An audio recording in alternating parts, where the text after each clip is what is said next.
आप सबको माघ पूर्णिमा की हार्दिक शुभकामनाएं। शास्त्रों में उल्लेख है कि जो आज के दिन कथा को सुनता है या दूसरों को सुनाता है, भगवान विष्णु उसकी सभी मनोकामनाएं पूर्ण करते हैं। ओम विष्णवे नमः।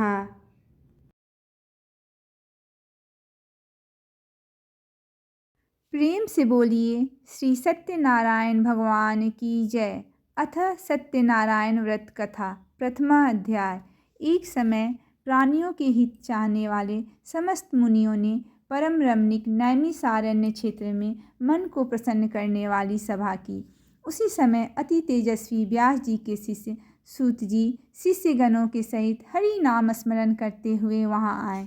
समस्त शास्त्रों को जानने वाले श्री सूत जी को आते देख महातेजस्वी सौनकादि मुनिगण खड़े हो गए। सब धर्मों को जानने वाले में श्रेष्ठ सूत जी तथा परम वैष्णव सौनकादि ऋषि परस्पर शीघ्रता से पृथ्वी पर दंडवत नमस्कार करके सौनकादि मुनियों ने आसन पर संपूर्ण शिष्यों सहित अति बुद्धिमान सूत जी बैठ गए। बैठे हुए सूत जी से सौनकादि मुनियों ने नमस्कार कर हाथ जोड़कर कहा, हे महर्षि, हे सर्वज्ञ सूत जी, इस कलिकाल में मनुष्यों को हरि भक्ति किस उपाय से हो? हे भगवान, वह कहिए, क्योंकि कलिकाल में सब प्राणी पाप करने में तत्पर और वेद विहीन हो जाएंगे। उनका कल्याण किस प्रकार होगा? इस कलयुग में मनुष्य प्राणों को धारण किए थोड़ी आयु वाले निर्धन और अनेक पीड़ा से युक्त होंगे। प्रायः पुण्य अति परिश्रम से होता है।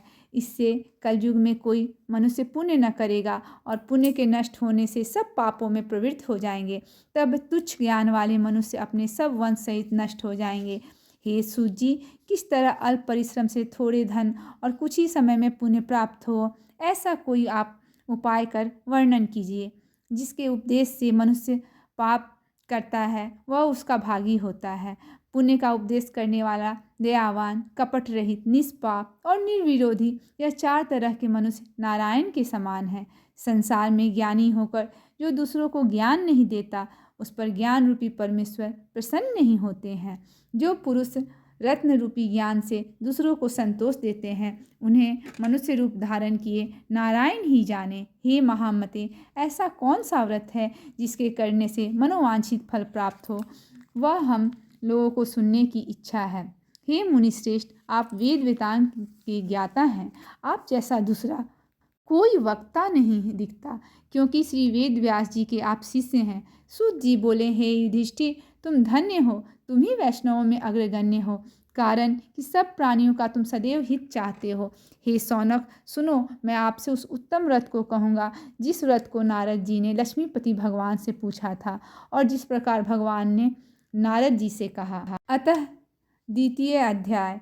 एक समय नारद जी समस्त प्राणियों के हित की इच्छा से अनेक लोकों में घूमते हुए मृत्यु लोक में आए। यहाँ उन्होंने देखा कि सब प्राणी अनेक पीड़ाओं से युक्त और अनेक योनियों में उत्पन्न होकर पाप कर्म से दुख पा रहे हैं। यह देखकर विचार किया कि इन लोगों का दुख किस प्रकार दूर हो। ऐसा मन में विचार कर विष्णु लोक में चले गए। वहाँ जिनके शुक्ल वर्ण 4 भुजाएं हैं, जिन्होंने शंख चक्र को धारण किया है और वनमाला से सुशोभित देवेश नारायण हैं, उनको देखकर स्तुति करने लगे। नारद जी बोले कि हे महाराज, आप वचन और मन से न कहने न धारण के योग्य अनंत शक्तियुक्त और निर्गुणात्मक हैं। हे महाराज, आप सब प्राणियों के उत्पन्न करता और भक्तों के दुख के नाशक हैं। यह स्तुति सुनकर विष्णु भगवान बोले, हे नारद, तुम किस काम से आए हो? तुम्हारे मन में क्या है? हमसे जो पूछोगे वह हम कहेंगे। नारद जी बोले, हे नाथ, मृत्यु लोक के सब प्राणी अनेक योनियों में उत्पन्न होकर नीच पाप कर्म से क्लेशित हो रहे हैं।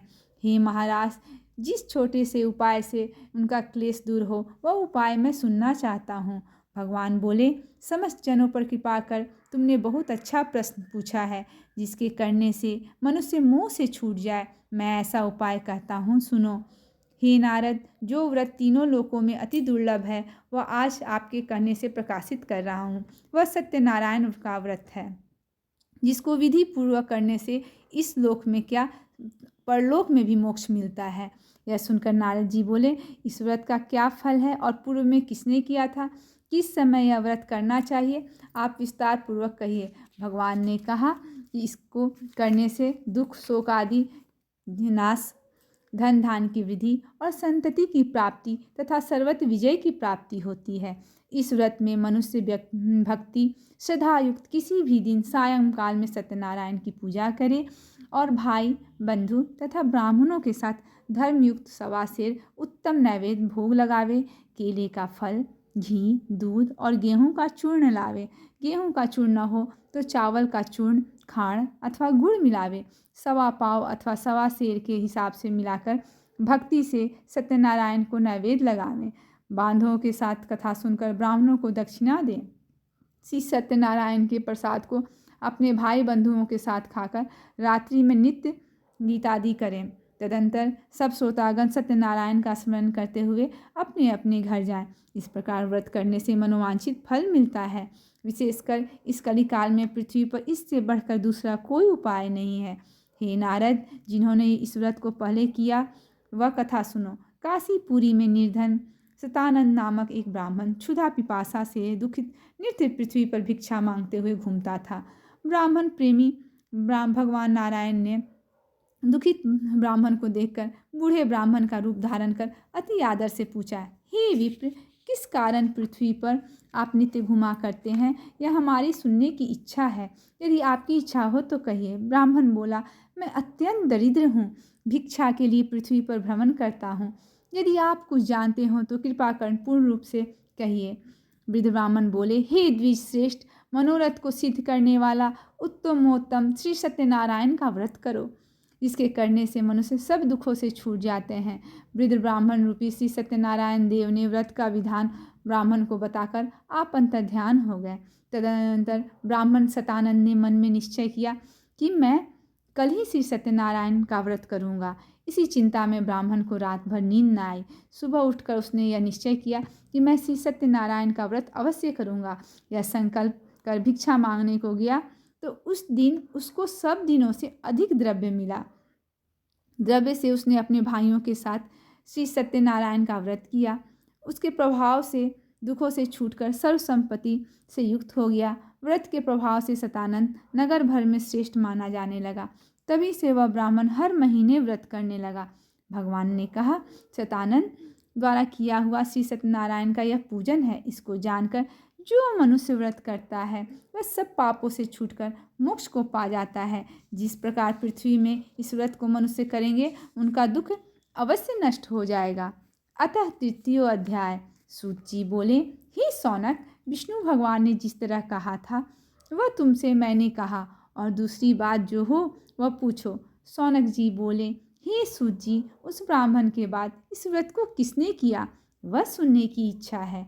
सूत जी बोले, हे मुनियों, जिसने व्रत को किया वह सुनिए। एक समय निज धर्मानुसार जिन पांडव बांधवों के साथ व्रत करने को उद्धत हुआ, उसी समय वहाँ एक लकड़हारा वहाँ आया। भूख प्यास से पीड़ित काष्ठ के भार को बाहर रख ब्राह्मण के घर में जाकर उसने व्रत करते हुए ब्राह्मण को देखा। नम्रता से हाथ जोड़कर प्रणाम कर बोला, आप क्या कर रहे हैं? इसके करने से क्या फल होता है वह विस्तार पूर्वक कहिए। ब्राह्मण बोला, मनोरथों को देने वाला और दुख और सुख को नाश करने वाला तथा सिद्धि को देने वाला यह श्री सत्यनारायण का व्रत है, जिसके प्रसाद से यह धन्य धान्य आदि प्राप्त हुआ है। यह सुनकर लकड़हारा प्रसन्न हो प्रसाद को खाकर और जल पीकर वह भगवान श्री सत्यनारायण का ध्यान करता हुआ अपने नगर को चला गया। आज लकड़ी बेचने से जो द्रव्य प्राप्त होगा उसी से मैं सत्यदेव के उत्तम व्रत को अवश्य करूँगा। ऐसा मन में विचार कर उसने लकड़ी को सिर पर रखा जहाँ धनी लोग रहते थे उस नगर में गया। उस दिन लकड़हारे को दूना द्रव्य प्राप्त हुआ। वह अत्यंत प्रसन्न हो सुंदर केले के फल, शक्कर, दूध, घी, गेहूं का चूर्ण सबको सवाई लेकर घर में आकर अपने भाई बंधुओं को बुलाकर विधि से श्री सत्यनारायण का व्रत किया। उस व्रत के प्रभाव से लकड़हारा धन पुत्र से युक्त हो गया। इस लोक में सुख पाकर अंत में सत्यलोक को चला गया। हे मुनिगण, मैं और कथा कहता हूँ, उसको सुनिए। अतः चतुर्थो अध्याय। सूत जी ने कहा, राजाओं में श्रेष्ठ उल्कामुख नामक एक जितेंद्रिय राजा था। वह सदैव देव मंदिर जाया करता था। वह ब्राह्मणों को नित्य धन देकर संतुष्ट किया करता था। उसकी कमल के सुदृश मुख वाली प्रसुम्ना पत्नी थी। वह अपनी स्त्री के साथ भद्रशिला नदी के तट पर सत्यदेव का व्रत करता था। उसी समय वहाँ एक बनिया आया। वाणिज्य के लिए बहुत धन से परिपूर्ण नाव को नदी के तीर पर लगाकर आप तट पर उतर गया। वह राजा को व्रत करता हुआ देख नम्रता से पूछने लगा। साधु बोला, हे राजन, आप यह क्या करते हो? वह हमसे भक्ति पूर्वक कहिए, सुनने की इच्छा है। राजा बोला, हे साधु, यह अति तेजस्वी विष्णु भगवान का पूजन है, जो अपने बांधवों के साथ पुत्र आदि प्राप्ति की इच्छा से किया जाता है।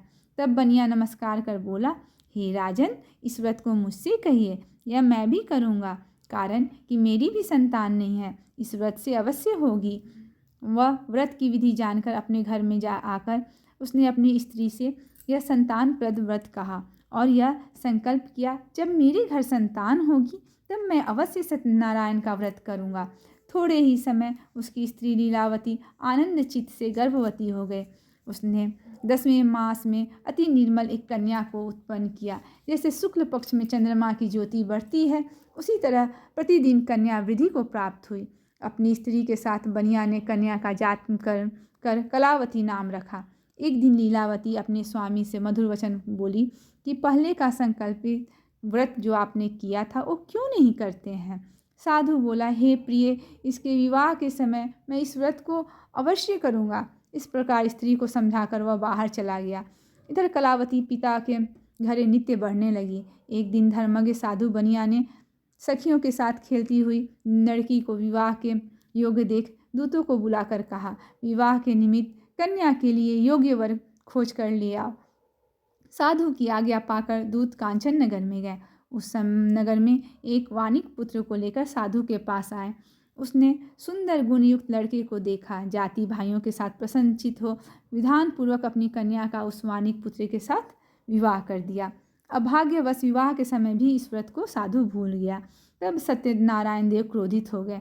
कुछ दिन बाद निज कर्म में अति चतुर साहूकार व्यापार की इच्छा से अपने दामाद को लेकर समुद्र के निकट रत्नसार नामक नगर में जाकर व्यापार करने लगा। इसी समय सत्यनारायण स्वामी ने राजा को प्रतिज्ञा से भ्रष्ट देखकर उसके शाप दिया कि तेरे ऊपर बड़ा भारी दुख पड़ेगा। उसी दिन चोरों के घर ने राजा के धन को चुराकर अपने पीछे देखते हुए साधु की दिशा को चले। दौड़ते हुए राजा के दूतों को आता देखकर डर गया कि धन को यहाँ ही रखकर आप छिप गए। राजा के दूतों ने साधु के निकट आकर राजा के धन को देखा तो साधु को बांधकर आनंदित हो राजा के निकट ले जाकर बोले कि हे राजन, 2 चोर लाए हैं, उनको देखकर आज्ञा दीजिए। राजा ने साधु को देखकर अविचार से आज्ञा दे दी। फिर तो दूतों ने उन्हें खूब बांधकर बंदी खाने में बंद कर दिया। अतः 5वां अध्याय। सूत जी बोले, सत्यदेव जी की माया से चंद्रकेतु राजा ने उन दोनों बनियों के वचन को कुछ भी न सुना और सब धन ले लिया। श्री सत्यनारायण के शाप से साधु और दामाद के घर पर स्त्रियां भी बड़ी दुखित हो गईं। चोरों ने घर का धन भी चुरा लिया। आदि व्याधि से पीड़ित और भूखी प्यासी लीलावती अन्न की चिंता से घर घर घूमने लगी और कलावती कन्या भी नित्य ही घूमने लगी। एक दिन रात को भूख से दुखी कलावती एक ब्राह्मण के घर पर गई। वहाँ सत्यनारायण के व्रत को देखकर कथा को सुन निज मनोरथ को मांगी और प्रसाद को खाकर कुछ रात गए अपने घर आई। तब लीलावती अपनी कन्या को धिक्कारने लगी, हे पुत्री, इतनी रात तक तुम कहाँ रही? तेरे मन में क्या है? तब कन्या माता से सत्य वचन बोली, हे माता, मनोरथों को परिपूर्ण करने वाले श्री सत्यनारायण के व्रत को ब्राह्मण के घर में मैं देखी हूँ। लीलावती कन्या कलावती का वचन सुनकर श्री सत्यनारायण के व्रत करने के लिए उद्यत हुई। पतिव्रता साधु की स्त्री अपनी कन्या सहित बंधु बांधवों के साथ सत्यनारायण के व्रत को किया। उसने सत्यदेव से यह दिव्य वर मांगा कि हे सत्यदेव, हमारे पति और दामाद जल्दी अपने घर आएं। मेरे पति और दामाद के अपराध को आप क्षमा करने योग्य हैं, अतः क्षमा कीजिए। इससे सत्यनारायण स्वामी संतुष्ट हो गए और चंद्रकेतु राजा को स्वप्न दिखाया कि हे राजन, कल सवेरे ही दोनों सज्जन बनियों को छोड़ देना और उनका धन भी जो तुमने लिया है वह दे देना, नहीं तो हम धन पुत्र के सहित तेरा राज्य नष्ट कर देंगे। यह बात राजा से कर सत्यनारायण प्रभु अंतर्ध्यान हो गए। तब प्रातः काल के समय राजा निज जनों के साथ सभा में उपस्थित हो मंत्रीजनों से यह अपना स्वप्न सुना कर कहा, बांधे हुए बनियों को शीघ्र छोड़ दो, ऐसा आदेश दिया। यह सुनकर दूत लोग बनियों को बंदी खाने से छुड़ाकर राजा के निकट लाए और विनय युक्त वचन बोले, हे महाराज, हम इन दोनों बनियों को बंधन से छुड़ाकर ले आए हैं, अब आपकी क्या आज्ञा है। उन दोनों ने महाराज चंद्रकेतु को नमस्कार कर पूर्व वृत्तांत कर स्मरण करते हुए राजा चंद्रकेतु के से साधु तथा दामाद ने कुछ नहीं कहा।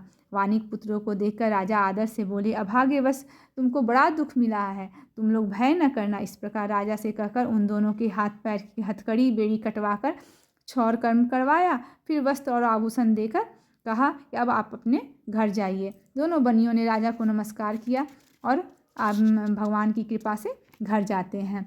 अतः खष्टो अध्याय। सूत जी बोले, साधु भगवान की मंगलाचार पूर्वक राजा पूजा कर ब्राह्मणों को धन देकर निज नगर को गया। कुछ दूर जाने पर श्री सत्यनारायण देव ने वैश्य के मन की बात जानने के लिए पूछा कि तुम्हारी नाव में क्या है। मदोन्मत्त महाराज बनिया हंसकर बोला, डंडिन, यह क्यों पूछते हो, क्या धन लेने की इच्छा है? मेरी नाव में लता पत्रादिक है। तब दंडी ऐसे वचनों को सुनकर बोले, तेरा वचन सत्य हो। ऐसा कहकर आप समुद्र के पास बैठ गए। डंडी के चले जाने पर नित्य क्रिया कर नाव को ऊपर उठा देख साधु को आश्चर्य हुआ। जो ही उसने नाव में लतादिक देखा, त्यों ही मूर्छा को प्राप्त हो भूमि पर गिर गया और सचेत होने पर चिंता करने लगा। साधु से दामाद बोला कि व्यर्थ शोक क्यों करते हैं, वे ही डंडी महाराज ने श्राप दिया है, इसलिए उन्हीं के शरण में चलें, क्योंकि मनोरथ उन्हीं से सिद्ध होगा। साधु दामाद के वचन सुनकर डंडी के पास गया और डंडी को प्रणाम कर कहा कि हमारे अपराध को क्षमा करिए। तब डंडी ने रोते हुए उन्हें देखकर बोले, रो मत, मेरे वचन को सुन। तू मेरी पूजा से सदा मुँह फेरे रहता है और मेरी इच्छा से हे दुर्भेद्य तुझे बारंबार दुख मिला। भगवान का यह वचन सुनकर साधु स्तुति करने लगा। साधु बोला कि स्वामी, आपकी माया से मोहित हो गया हूँ, मैं मूढ़ हूँ, आपके को कैसे जान सकता हूँ। आप हमारे पर प्रसन्न होइए, मैं आपके शरणागत हूँ। भक्ति वचन युक्त वचन सुन भगवान संतुष्ट हो गए और सत्यदेव की कृपा से बड़ा हर्षित हुआ वह, और भगवान साधु ने नाव को धन से परिपूर्ण कर दिया। नाव को यत्न से सहेज कर अपने देश को चल दिया। अपने नगर के समीप साधु आकर दामाद से कहने लगा कि यह वह मेरी रत्नपुरी देखे। ऐसा कहकर उसने धन की रक्षा करने वाले दूत को वहां भेजा। वह दूत नगर में जाकर साधु की पत्नी को प्रणाम कर बोला कि ग्राम के निकट दामाद सहित साहूकार आए हुए हैं और बहुत सारा धन लाए हैं। स्त्री बड़ी हर्षित हुई और सत्यदेव का पूजन कर कन्या से कहने लगी, मैं जाती हूँ, तुम भी शीघ्र व्रत समाप्त कर आओ। लड़की इस प्रकार का वचन सुनकर जल्दी व्रत समाप्त कर प्रसाद को भी न खाया और अपने पति को देखने चली गई। इससे सत्यदेव क्रोधित हो गए, उसके पति को नाव सहित जल में डुबो दिया। कलावती कन्या अपने पति को न देखकर बड़ी शोक से रोती हुई भूमि पर गिर गई। साधु ने कन्या को अति दुखित देखकर डरे हुए मन से कहा, यह क्या हुआ, और नाव चलाने वाले भी चिंता करने लगे। तब लीलावती कन्या को दुखी देख अति विहल होकर रोने लगी और अपने पति से कहने लगी, इसी क्षण नाव के साथ वे कैसे आरक्षित हो गए हैं, किस देवता का अनादर हमने किया है।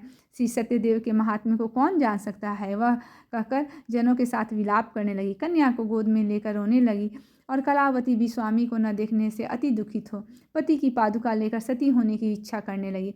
कन्या का यह चरित्र देखकर धर्मज्ञ साधु बनिया स्त्री के साथ अत्यंत शोक से युक्त होकर विचार करने लगा कि मैं सत्यदेव की माया से बारंबार छला गया हूँ, अतः यथाविभव श्री सत्यनारायण का पूजन करूँगा। इस प्रकार सबको बुलाकर कहने लगा और पृथ्वी पर गिरकर साष्टांग दंडवत किया। इसी पर दिनों के पालन करने वाले श्री सत्यनारायण भगवान संतुष्ट हो गए। भक्तवत्सल सत्यदेव जी की कृपा से आकाशवाणी हुई कि तुम्हारी कन्या प्रसाद को त्याग कर पति को देखने चली आई है, इसी कारण इसका पति अदृश्य हो गया है। यदि वह पुनः जाकर प्रसाद ग्रहण करे तब पति को निसंदेह पावेगी। कन्या ने यह आकाशवाणी सुनकर शीघ्र ही घर जाकर प्रसाद को लिया और अपने पति को देखा। तब कलावती संतुष्ट होकर अपने पिता से कहने लगी, अब शीघ्र ही घर को चलिए, विलम्ब न करिए। कन्या के वचन सुनकर साधु दामाद सहित संतुष्ट होकर धन और बंधुओं के साथ अपने घर को गया। उस दिन से वह हर महीने और संक्रांति पर विधि पूर्वक सत्यदेव की पूजा करने लगा। इस तरह सुख प्राप्त कर वह अंत में सत्यदेव के लोक को चला गया। फिर सूत जी कहने लगी, हे मुनि श्रेष्ठ, मैं आपसे और भी एक कथा कहता हूँ। अतः 7वां अध्याय। सूत जी बोले, प्रजा पालन में तत्पर एक तुंगध्वज नाम का राजा राज्य करता था। वह वन में जाकर मेरादी यानी पशुओं को मारकर वट वृक्ष के नीचे सत्यनारायण भगवान का पूजन देखा, जिसको गोप लोग बंधु बांधव युक्त संतुष्ट चित्त से करने लगे। अहंकार से राजा न वहाँ गया और न सत्यदेव को प्रणाम किया। जब वे गोप राजा को प्रसाद देने आए तब उसने प्रसाद भी नहीं लिया। राजा ने प्रसाद का अनादर किया। इस तरह प्रसाद का अनादर करने से उससे अति दुख पाया। उस राजा के 100 पुत्र थे, वे मर गए और धन धान भी नष्ट हो गया। तब राजा ने अपने मन में विचार किया कि सत्यदेव ने ही धन नष्ट कर दिया, इसलिए मैं वहीं जाऊं और जहां पूजन होता है। यह विचार वहां जाकर अहिरों के साथ भक्तिपूर्वक उसने सत्यदेव का पूजन किया और इस लोक में सुख पाकर अंत में सत्यलोक को गया। दरिद्र धन पावे, कैदी छूट जाए, भयार्थ भय से छूटे, इसमें कोई संशय नहीं है। इस पुनीत व्रत को करने से प्राणी सदा सुख पाकर अंत में सत्यदेव को के लोक में चला जाता है। सूत जी कहते हैं, विप्रो, मैंने सत्यनारायण के व्रत को आप लोगों से कहा है, जिसके करने से मनुष्य सब दुखों से छूट जाता है। विशेषकर सत्यदेव की पूजा कलिकाल में फल देने वाली है। उन्हीं को कोई काल, कोई सत्य, कोई परमेश्वर, कोई सत्यनारायण और कोई सत्यदेव कहेंगे। सत्य रूपी विष्णु सनातन कलयुग में अनेक रूप धारण कर सबको वांछित फल देने वाले होंगे। हे मुनिश्रेष्ठ, जो प्राणी इनको पढ़ता या सुनता है उसके संपूर्ण पाप सत्यदेव के प्रसाद से नष्ट हो जाते हैं, इसमें कोई संशय नहीं। बोलिए सत्यनारायण भगवान की जय। आरती। जय लक्ष्मी रमना, जय श्री लक्ष्मी रमना, सत्यनारायण स्वामी, सत्यनारायण स्वामी, जनपातक हरना। ओम जय लक्ष्मी रमना, रत्न जड़ित सिंहासन, अद्भुत छवि राजे, नारद करत निराजन, नारद करत निराजन, घंटा ध्वनि बाजे। जय लक्ष्मी रमना, प्रकट भई कलि कारण, द्विज को दरस दियो, बूढ़ो ब्राह्मण बन कर कंचन महल कियो। जय लक्ष्मी रमना, दुर्बल भील कठारो, जिन पर कृपा करी, चंद्रचूड़ एक राजा, उनकी विपत्ति हरी। जय लक्ष्मी रमना, वैश्य मनोरथ पायो, श्रद्धा तज दीनी, सो फल भोग्यो प्रभु जी, सो फल भोग्यो प्रभु जी, फिर स्तुति कीन्ही। जय लक्ष्मी रमना, भाव भक्ति के कारण, छिन छिन रूप धरियो, श्रद्धा धारण कीनी, तिनके काज सरियो। जय लक्ष्मी रमना, ग्वाल बाल संग राजा, वन में भक्ति करी, मन वांछित फल दीनो, दीन दयाल हरि।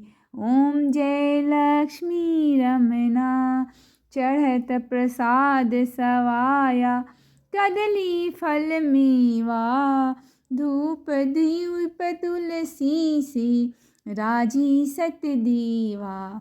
जय लक्ष्मी रमना, श्री सत्यनारायण जी की आरती, जो कोई नर गावे, कहत शिवानंद स्वामी, कहत शिवानंद स्वामी, मन वांछित फल पावे। जय लक्ष्मी रमना, जय लक्ष्मी रमना, स्वामी जय लक्ष्मी रमना। सत्यनारायण स्वामी, सत्यनारायण स्वामी, जनपातक हरना। ओम जय लक्ष्मी रमना।